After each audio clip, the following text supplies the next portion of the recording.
90 lebih anggota polisi terseret. Kasus Ferdy Sambo bukan sembarang kasus. Namun sebelum lanjut di video pembahasannya, luangkan jari Anda untuk menekan tombol subscribe, karena subscribe itu gratis. Hingga kini, sebanyak 90 lebih anggota polisi terseret dalam kasus pembunuhan berencana yang didalangi oleh Ferdy Sambo terhadap ajudannya, Brigadir J. Banyak obstruction of justice atau upaya penghalangan proses hukum yang terbongkar dan dilakukan oleh orang dalam Polri. Menurutnya, Ketua Komnas HAM Ahmad Taufan Damanik, kerumitan dalam kasus ini diakibatkan obstruction of justice yang dilakukan Ferdy Sambo. Iya, ini akan rumit menurut saya, jangan menganggap ini mudah saja. Enggak, menurut saya rumit, ujar Taufan. Hal ini dapat dilihat dari beberapa bukti, diantaranya rusaknya tempat kejadian perkara, hilangnya sejumlah barang bukti seperti telepon genggam milik pihak yang terkait dalam kasus ini, kemudian CCTV di TKP yang belum diketahui keberadaannya. Belum lagi, temuan Komnas HAM terdapat keterangan berbeda antara Baradae dan Ferdy Sambo.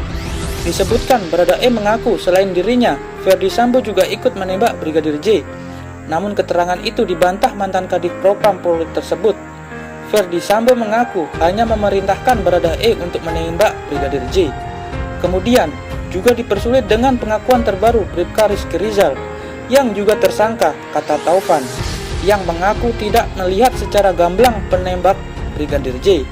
Nantinya dikhawatirkan Kuat Ma'ruf yang juga tersangka ikut menarik diri dari peristiwa penembakan tersebut.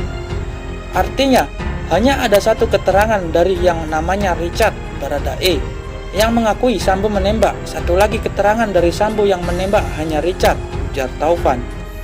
Pada persidangan nantinya, hakim akan mempertanyakan bukti dari keterangan para tersangka, termasuk pelaku yang mengakibatkan 2 luka mematikan di dada dan kepala Brigadir J. Karena hakim akan terus memastikan siapa yang melakukannya. Contohnya, siapa yang menembak dada dan kepala itu penting, ucap Taufan. Karenanya Taufan mendesak agar penyidik tim khusus bentukan Polri tidak bergantung hanya pada keterangan, harus diperkuat dengan sejumlah alat bukti lainnya, termasuk yang dihilangkan Ferdy Sambo. Sebab ada suatu yang kacau balau, CCTV di dalam rumah hilang, itu kerjaan Sambo. Itulah yang saya sampaikan secara keseluruhan untuk menggambarkan rumitnya pembuktian di pengadilan. Kalau hanya bergantung pada keterangan-keterangan, imbuh Taufan.